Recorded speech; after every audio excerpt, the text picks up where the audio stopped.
Lalaking namising sulod sa 4 ka tuig na suta nga gipatay o gilubong di ay didto sa lungsod sa Cordova. Diin nakubkoban ang Kalabera ini kagahapong adlaw. Ani ang report.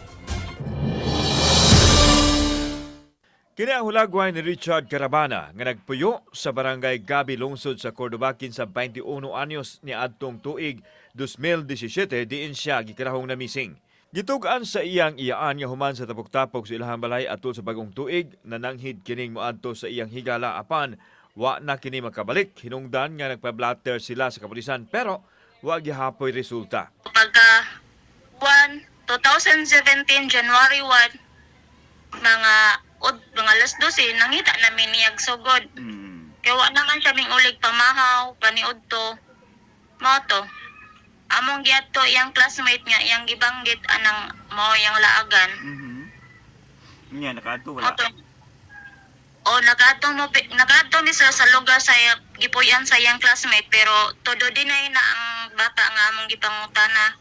Nining bag-o lang nakadawat og impormasyon ang National Bureau of Investigation NBI-7 gikan sa usa ka tawo nga nagpahibaw kanila nga dunay lawas nga gilubong sa sitio Kabatuhan, Barangay Pahak, Lapu-Lapu City. Nakiglambigit ang NBI sa pamilya sa biktima ug ilang gikaut ang luna ug tinuod yun nga naay kalabera sa tawo nga ilang napalgan.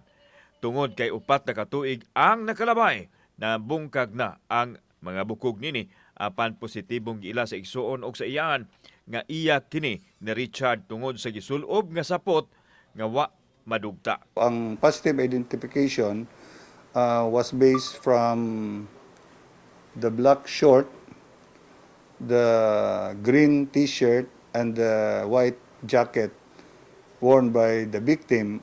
Suma ni Arnel Pura, ang opisyal sa NBI-7, nga mao pa lang sa pagsugod nila sa case build-up nunod sa pagkaugkat sa lawas sa biktima nga gipaubos usab sa prosenso sa NBI Forensic.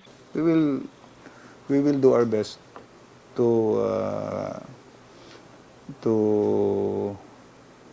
gather sufficient evidence and makafile ta og case para mataga nato hustisya ang pagkamatay ni Richard.